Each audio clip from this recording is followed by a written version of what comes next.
So you're a guitarist, which means you're probably going to need an amp. But with so many amps available on the market, it can be hard to know which one to choose. Well, don't worry, you've come to the right place. Hello and welcome to the channel, and welcome to Guitar Amp Purchasing 101, my ultimate guides to getting the best amp for you based on my experience with buying a whole load of amps. So this video is going to be split into three sections, and those are the things that you know that you want your amp to do, how to find your amp based on those criteria, as well as a few basics about amps that will help you decide, and then finally some advice for when you actually come to buy your amp.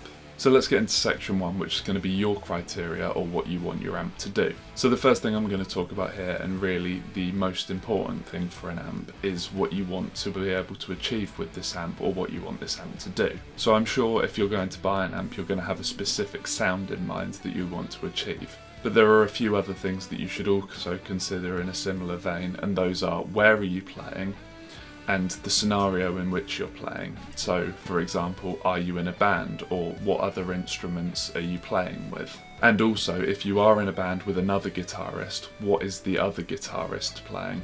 These are all things that are going to help to inform your decision making later on. The next thing to consider is the practicality. So do you want a head-in cabinet, so the amplifier and the speakers being a separate unit, or do you want a combo amp, where the amplifier and the speakers are all built into the same box? On top of this, you should also consider whether there are any specific features that you want. These can be things like an effects loop, a half or attenuated power mode, or things like multiple channels and channel switching. And of course, sadly, because the vast majority of us aren't very rich, budget is also something that you're going to have to consider. And within this, you should also consider whether you're happy to buy a second-hand amp or whether you just want a new one. Because some great discounts and deals can be had if you buy second-hand, but of course there are further risks that come with this, and you don't get things like warranties in most cases. So once you've considered all these points, you should have a list of criteria which you want your amp to achieve. And that brings us on to part two, which is finding your amp, or at least a short list of amps. So really, to be able to take your list of criteria and translate that into some actual models of amps, I think there's a few things that we need to understand, so I'm going to take you through those things now. The first of those things is, you often hear people talk about valve, solid state and digital. Now these are all different ways in which guitar amps can function. I'm not going to go into too much detail, I'm just going to give you a general overview. So valve amps are the original style of amplifier. They use vacuum tubes, also sometimes known as valves, which is a glass tube and is part of the circuit which gives you your amplification. This was the first style of amp and was commonly used really from the invention of the electric guitar, in the early 20th century. And for a lot of guitar players is still the way to go, and you do get some people who can be quite elitist about only using valve amps. But you do have other options. The next option to come along historically would have been solid state.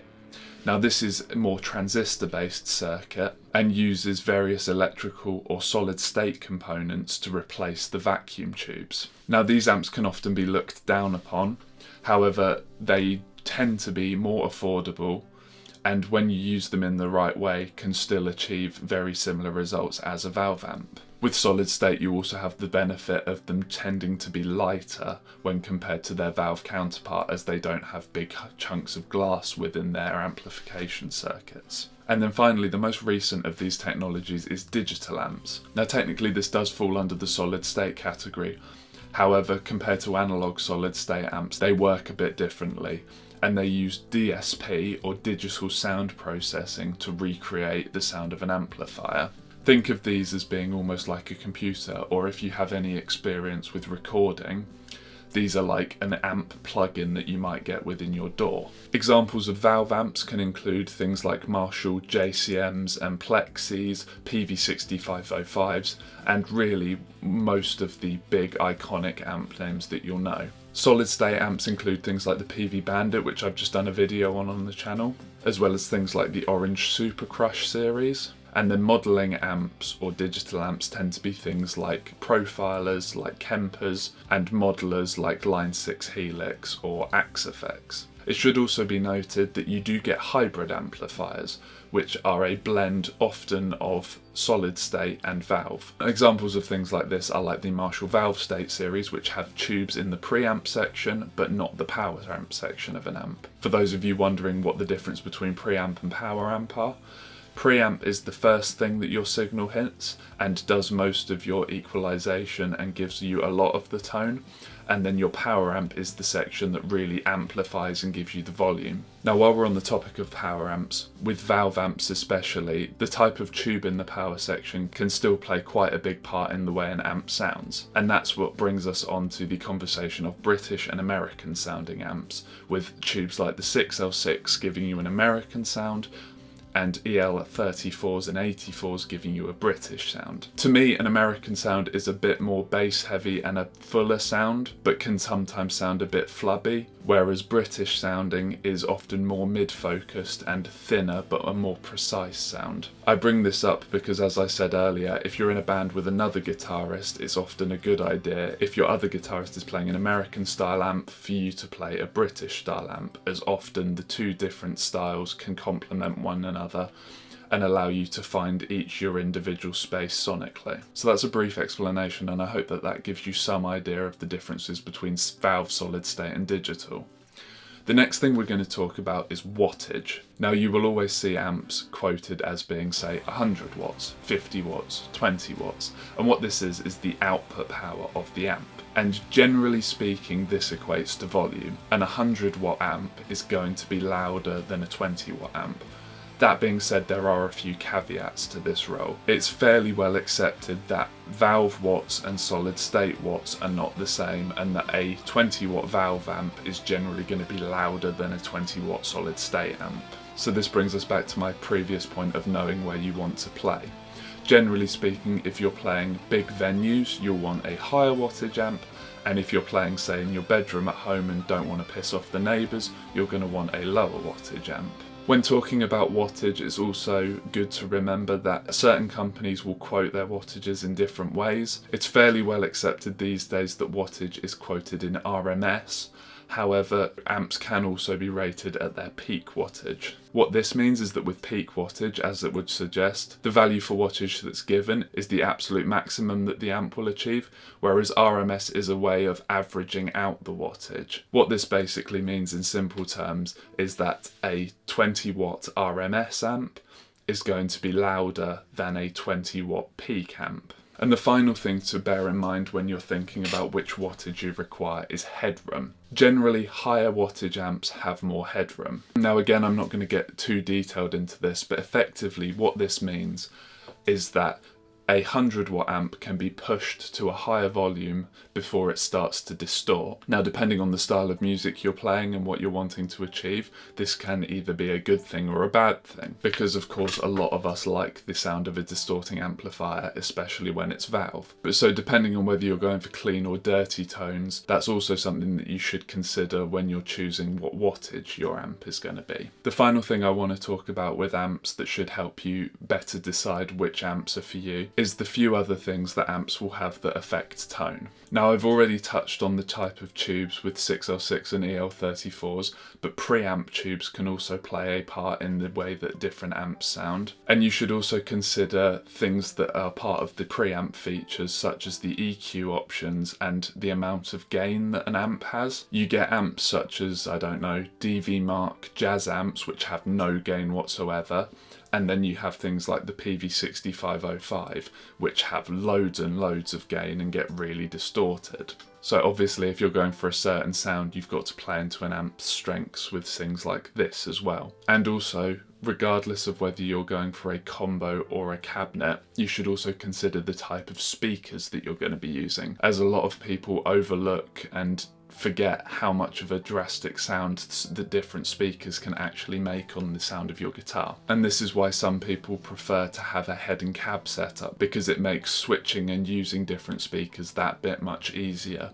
You don't have to do any soldering or unscrewing or modifying in any way to plug into a different speaker, whereas you do with a combo amp for the most part. The other thing to bear in mind when you are trying to find an amp is the sound, because ultimately that's the most important thing.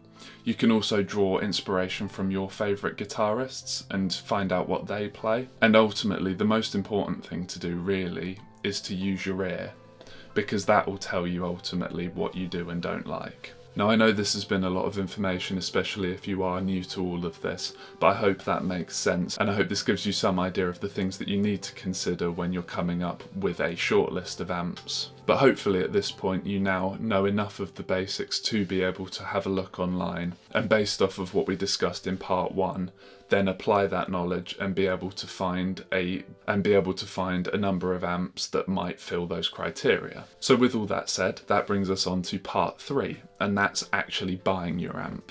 Now I can't stress this enough, this is the most important point of the whole video. Try things out. Especially if you're newer to this and have less of an understanding of the electronics and maybe a bit less of an idea of what you do and don't like. Trying things out is the most important thing when it comes to buying an amp to avoid disappointment. And when it comes to trying things out as well, try things in as close to the context that you will be using as possible. What I mean by this is, if you're in a guitar shop, say, try and use as close to the guitar that you use at home with the amp. And if they have the option and don't mind, see if you can use some of the same pedals as well. This will just mean that you know that you're going to be able to achieve the tone that you want out of this amp. Now if you're going for a new amp, you might be able to get a better deal online, but still try and go into a shop and try out an amp in a shop before you buy it. If budgets are tight and you need to get the better deal online, go for it, although I would also encourage, especially in this day and age, that you also try and support local shops and don't just use them for trying things out. This is becoming increasingly important, especially in the last few years with the closing of big staple shops like GAC. Now when it comes to second-hand amps, you absolutely need to make sure that you try out not just the model but that specific amp that you're buying, and make sure that it doesn't have dirty pots or that the tubes are on their way out or that there's issues with the circuitry or any of the features, because ultimately down the line this is going to cost you money to fix, or even worse, you might just end up with a dead amp that's as good as a paperweight. Now finally, while we're on the topic of second-hand amps, I'd just like to take a minute and talk about what I tend to look for when I'm looking at second-hand amps. So as I've said, you want to check all the controls and all of that stuff, but there are also some other indicators as to whether an amp's been well cared for. It's things like stickers and serial numbers, make sure they're still in the same place. And just the overall cleanliness of an amp is often a good indicator of whether it's good or not. And especially with second-hand amps, try and do your best research to find out what that would have come with from the factory. Things like foot switches. Are they included with the amp and have they been kept together? If all of the accessories and things that the amp would have come with are still with the amp, that's often a good indicator that it's been well cared for. But don't shy away from second-hand amps. Just be careful and bear in mind that it can be a bit of a minefield, but as I've found myself, you can save yourself hundreds of pounds on certain models just by buying a second-hand one rather than a new one. So there we have it. That's my ultimate buyer's guide on how to find the perfect amp for you. I hope that regardless of whether you're a brand new guitarist or you've been playing for years, there's something in this video that's been useful for you. And if you do go on to use any of this advice to buy an amp, let me know down in the comments what that amp is. I'd love to know. So that's going to just about do us for today. Best of luck on your search to find your next amp. And as always, thank you very much for watching, and I'll see you in the next one.